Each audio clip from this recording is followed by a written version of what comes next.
কুফার মসজিদে আলী রাদিয়াল্লাহু আনহু আবু ইয়াহিয়া নামক একজন বক্তাকে তার বক্তব্য দিতে নিষেধ করেছিলেন। এই কারণে তিনি কোরআনের নাসেখ মানসুখ জ্ঞান জানতেন না, কোরআনের মুতাশাবিহাতের যে আয়াতগুলো সেই সম্পর্কে তার কোনো ধারণা ছিল না, শানি নজুলের কোনো তার জ্ঞান ছিল না। এই জন্যই আলী রাদিয়াল্লাহু আনহু এই বক্তাকে কুফার মসজিদে বক্তব্য দিতে নিষেধ করে দিয়েছিলেন। তো এই হচ্ছে যে কোরআন থেকে, কোরআন তো নিজেই একটা উপদেশ, এই উপদেশ থেকে যিনি মানুষকে বোঝাবেন, জ্ঞান দিবেন, নসিহা করবেন, তার এই বিষয়গুলো সম্পর্কে জ্ঞান থাকতে হবে। সব আয়াত সবখানে ব্যবহার করা যাবে না, কিছু আয়াতের নির্দিষ্ট প্রেক্ষাপট আছে, সেটা সেখানেই ব্যবহার করতে হবে, এই জ্ঞানগুলো থাকতে হবে। এরপর কোরআনের ব্যাখ্যা কি? কোরআনের ব্যাখ্যা হচ্ছে সুন্নাহ, রাসূলুল্লাহ সাল্লাল্লাহু আলাইহি ওয়াসাল্লামের জীবন, এটা হচ্ছে কোরআনের ব্যাখ্যা।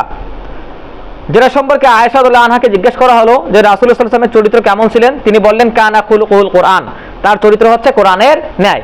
আল্লাহ সুবহানাহু ওয়া তাআলা সূরা নাজমের মধ্যে বলতেছেন ইন হুয়া ইল্লা ওয়াহয়ুই ইউহা, রাসূলুল্লাহ সাল্লাল্লাহু আলাইহি ওয়াসাল্লাম যেটা ওহী আসে সেই ওহী ছাড়া অন্য কিছু বলেন না। তার মানে তিনি যা বলতেছেন, যা বাস্তবায়ন করতেছেন, যা কথার মাধ্যমে, কাজের মাধ্যমে কিংবা মৌন সম্মতির মাধ্যমে যার অনুমতি দিচ্ছেন, সেটাই হচ্ছে কোরআনের ব্যাখ্যা। এখন তাহলে যদি নসিহা করতে হয়, তার মানে সেটা কোরআন থেকে করতে হবে। কোরআন থেকে করার পাশাপাশি সেটার ব্যাখ্যা কোথা থেকে নিতে হবে? রাসূলুল্লাহ সাল্লাল্লাহু আলাইহি ওয়াসাল্লামের সুন্নাহ কিংবা হাদিস থেকে নিতে হবে। এই যে সুন্নাহ কিংবা হাদিস থেকে আমরা নিব, তার মানে রাসূলুল্লাহ সাল্লাল্লাহু আলাইহি ওয়াসাল্লামের জীবনী সুন্দরভাবে আমাদের জানতে হবে। রাসূলুল্লাহ সাল্লাল্লাহু আলাইহি ওয়াসাল্লামের জীবনী জানার অর্থ কি? আমরা আমাদের জীবনকে সেই পদ্ধতিতে সাজাতে পারবো, এটাই হচ্ছে উপকারিতা। তার সিরাত সম্পর্কে আমাদের জানতে হবে। এখন তিনি তার জীবনে আল্লাহ সুবহানাহু ওয়া তাআলা তাকে যেটা করতে বলছেন সেটা তার জীবনে তিনি বাস্তবায়ন করে গেছেন। এমন কোনো কাজ তিনি আমাদের বলে যান নাই যেটা আল্লাহ সুবহানাহু ওয়া তাআলা তাকে বলেন নাই। তাহলে আমাদের জীবনে একটা সওয়াবের দরকার আছে, একটা সুযোগের দরকার আছে, একটা সুবিধার প্রয়োজন আছে, সেটা রাসূলুল্লাহ সাল্লাল্লাহু আলাইহি ওয়াসাল্লাম তার জীবনে সেটা প্রমাণ করে দিয়ে গেছেন যে এটা এইভাবে করতে হবে। তাহলে আমাদের সওয়াবের দরকার হচ্ছে রাসূলুল্লাহ সাল্লাল্লাহু আলাইহি ওয়াসাল্লাম বলে যান নাই এমন কোনো বিষয় ইসলামে নাই। এবং এই বিষয়টাকেই তিনি সম্প্রসারিত অর্থে কি বলছেন? খৈরুল কুরুনি করনি, আমার যুগই হচ্ছে উত্তম যুগ, সুম্মাল্লাযীনা ইয়ালুনাহুম, তারপরের যুগ, সুম্মাল্লাযীনা ইয়ালুনাহুম, তারপর হচ্ছে তারপরের যুগ, যাদেরকে আমরা সালাফ বলতেছি, প্রথম 3 প্রজন্ম, যাদেরকে বলা হয় কুরুনে সালাসা। সাহাবীগণ প্রথম সালাফ, তারপর তাবিঈগণ দ্বিতীয় সালাফ, তারপর হচ্ছেন তাবিঈগণের হচ্ছে তৃতীয় সালাফ। এই 3 যুগকে বলা হচ্ছে কুরুনে সালাসা। এই যুগের সুন্নতের প্রতি তিনি আমাদেরকে নির্দেশ করে গেছেন যে তারা হকের উপর থাকবে, তোমরা তাদেরকে মানতে পারো। তার মানে তারা যে জিনিসটা কোরআন এবং হাদিস থেকে, সাহাবীদের আমল থেকে যেভাবে বুঝেছেন, সেটাই হচ্ছে ফাহমুস সালাফ, সেটাকে বলা হয় সালাফদের বুঝ। আমরা যে দিনের উপর প্রতিষ্ঠিত, সেই দিনটা সালাফদের বুঝের উপর প্রতিষ্ঠিত। এই জন্যই সিলসিলার মাধ্যমে দিন প্রতিষ্ঠিত। এই জন্যই বলা হয়েছে আল ইসনাদু মিনাদ দিন, দিন হচ্ছে সনদ, ধারাবাহিকভাবে সেটা আমাদের কাছে চলে আসছে।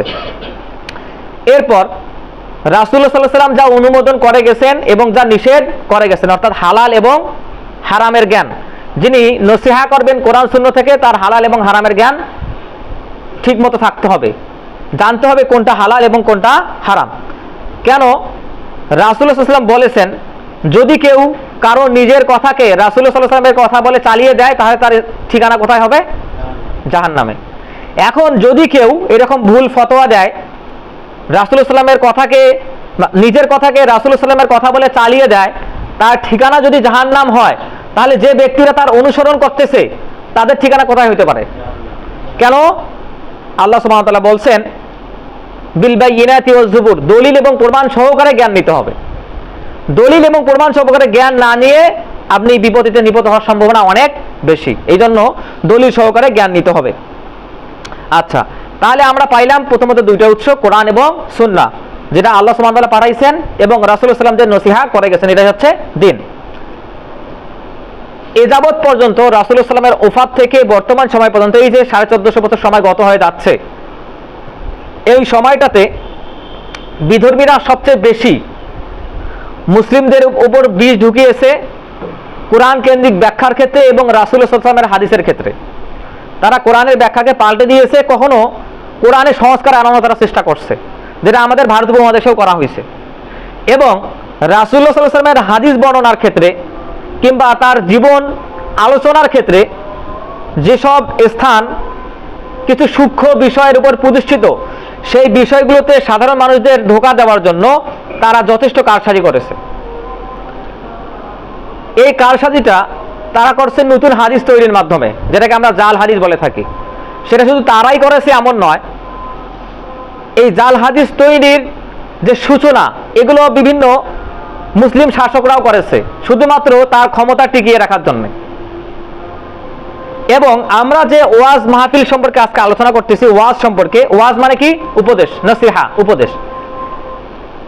এই ওয়াজের ইতিহাস যদি আমরা পরে দেখি তাহলে প্রথমেই পাবো যে ওমর রাদিয়াল্লাহু আনহুর যুগে সর্বপ্রথম যখন ইসলাম বহির্বিশ্বে ছড়িয়ে পড়তে শুরু করলো, তখন এই বড় করে আয়োজন করে ওয়াজ মাহফিলের সূচনা তখনই হয়। ওমর রাদিয়াল্লাহু আনহু তখন এই ওয়াজ মাহফিল যে আয়োজন করা যায় এটার অনুমতি দিয়েছিলেন। খেলাফা ব্যবস্থা শেষ হওয়ার পরে উমাইয়া যুগে সর্বপ্রথম ওয়াজকে রাজনীতিকরণের চেষ্টা করা হয়। সর্বপ্রথম ক্ষমতা টিকিয়ে রাখার স্বার্থে কিংবা নিজের পক্ষে জনসমর্থন তৈরি করার লক্ষ্যে ওয়াজকে প্রথম ব্যবহার শুরু করা হয় উমাইয়া খেলাফতের সময়। এরপর উমাইয়া খেলাফতের যখন পতনকাল চলে আসতেছে, তখন আব্বাসীদের উত্থানের সময়। তখন আব্বাসীরাও কি করছে? এই ওয়াজের ময়দানকে, বক্তাদেরকে রাজনীতিকরণ শুরু করছে, চাপ দিয়ে, টাকা দিয়ে কিংবা বিভিন্নভাবে জাল হাদিস তৈরি করার প্রক্রিয়া শুরু হয়েছে এবং বক্তাদেরকে তাদের রাজনৈতিক উদ্দেশ্যে কাজে লাগানোর চেষ্টা তখন থেকে শুরু হয়েছে।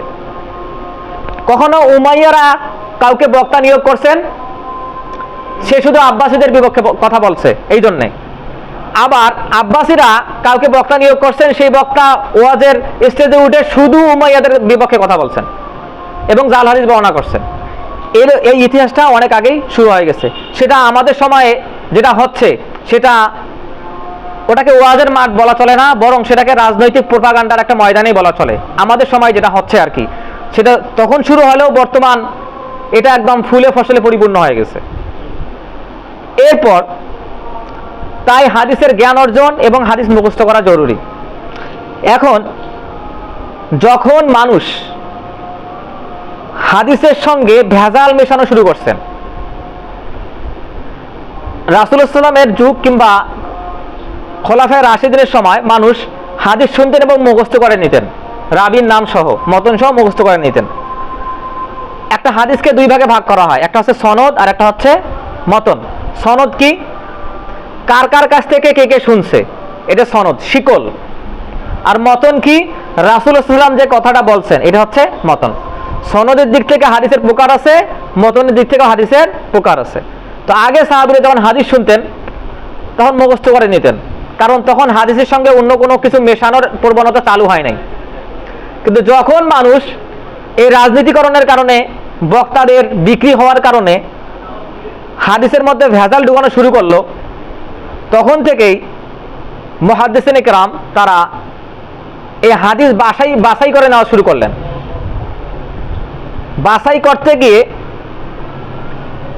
রাবীদের যে জীবন, তারা কতটুকু সত্যবাদী, কতটুকু মনে রাখতে পারেন, কতটুকু নিজের জীবনে ইসলাম মানেন, কার মাঝে যাবতের কতটুকু গুণ আছে, এই গুণগুলো বিবেচনা করে তারা হাদিস গ্রহণ করা শুরু করলেন। এইটাকে বলা হয় ইলমুদ দিরায়া। ইলমুদ দিরায়া কি? একটা হাদিস আমি যার কাছ থেকে নিচ্ছি তিনি আসলে কতটুকু স্মরণ শক্তির অধিকারী, তিনি তার জীবনে হাদিস কতটুকু মান্য করেন, তিনি আসলে মিথ্যুক কিনা, তিনি মাঝে মাঝে ভুল বলেন কিনা, এই বিষয়ের উপর কেন্দ্র করে একটা হাদিসকে সহিহ, জয়ীফ এবং জাল হাদিস গবেষণা করে বের করার যে প্রক্রিয়া, এটাকে বলা হয় ইলমুদ দিরায়া। এর মাধ্যমেই আমাদের সময় পর্যন্ত হাদিস চলে আসছে। এই জন্য একজন বক্তাকে অবশ্যই জানতে হবে আমি যে হাদিসটা উপস্থাপন করতে যাচ্ছি সেই হাদিসটা আসলে সহিহ কিনা, সেই হাদিসটা আসলে জয়ীফ কিনা, সেই হাদিসটা আসলে জাল কিনা। একজন মানুষের পক্ষে আসলে প্রত্যেকটা হাদিস সনদ বিবেচনায়, মতন বিবেচনায়, জাল জয়ীফ যে তিনি ঠিক করবেন, এটা খুব কঠিন ব্যাপার। কিন্তু আমাদের সময়ে নাসিরউদ্দিন আলবানী আছেন, আমাদের সময়ে সোহাইব আরনাউত আছেন, আমাদের সময়ে শাহ ওলিউল্লাহ মুহাদ্দিস দেহলভী আছেন। এনারা হাদিসকে গবেষণা করে কোনটা জাল, কোনটা জয়ীফ, কোনটা হাদিস সহিহ, কোনটা হাসান, এগুলো সব বর্ণনা করে গেছেন। এই জন্য আমাদের শুধু দেখে নিলে হয় যে এই হাদিসটা জাল, এই হাদিসটা জয়ীফ, এই হাদিসটা কোন ক্ষেত্রে বর্ণনা করা যাবে, এগুলো আমাদের জন্য খুব সোজা।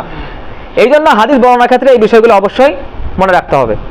এবং এটা হচ্ছে বক্তাদের যেসব জ্ঞাতব্য বিষয় তার মধ্যে একটা। এরপরে বিষয়টা হচ্ছে যখন আমরা কোরআন এবং সুন্নাহ থেকে এই বিষয়গুলো জানার পর ওয়াজের ময়দানে মানুষকে নসিহা দেব, মানুষকে ওয়াজ করব, এই কোরআন এবং সুন্নাহকে মানুষের জীবনে প্রয়োগযোগ্য করার জন্য যে ব্যবস্থা, কোরআন এবং সুন্নাহকে মানুষের জীবনের সঙ্গে প্রাসঙ্গিক করার যে ব্যবস্থা, সেটাকে ফিকহ বলা হয়। একজন বক্তাকে যিনি নসিহা দিবেন তাকে এই ফিকহ জানতে হবে, দ্বীনের গভীর জ্ঞান সম্পর্কে জানতে হবে। দ্বীন শব্দের অর্থ কি? জীবন ব্যবস্থা। দ্বীন শব্দের অর্থ কি? জীবন ব্যবস্থা। তো যিনি কোনো বিষয় বলতে যাচ্ছেন তাকে ইসলামের জীবন ব্যবস্থা সম্পর্কে, পুরো জীবন ব্যবস্থা সম্পর্কে একটা সম্যক ধারণা থাকতে হবে, না হলে তিনি একটা বলতে গিয়ে আর একটা গুলিয়ে ফেলবেন। সুতরাং একজন প্রাজ্ঞ পণ্ডিতকেই ওয়াজের মাঠে, ওয়াজের মঞ্চে উপবিষ্ট হওয়া দরকার। তা না হলে যারা জাহিলে মোরাক্কাব অর্থাৎ সত্য এবং মিথ্যার মিশ্রণ করেন, সহিহ এবং জয়ীফ হাদিসের বয়ান একসঙ্গে করেন, তারা যদি মঞ্চে ওঠেন তাহলে বিষয়টা কীরকম হবে? মানুষ তার কাছ থেকে কোরআনের যে স্পষ্ট জ্ঞান, হাদিসের যে জীবন ব্যবস্থা, এটা থেকে তার কাছ থেকে মানুষ কিছুই পাবে না। এই জন্যই এই বিষয়গুলো তার জানা থাকতে হবে।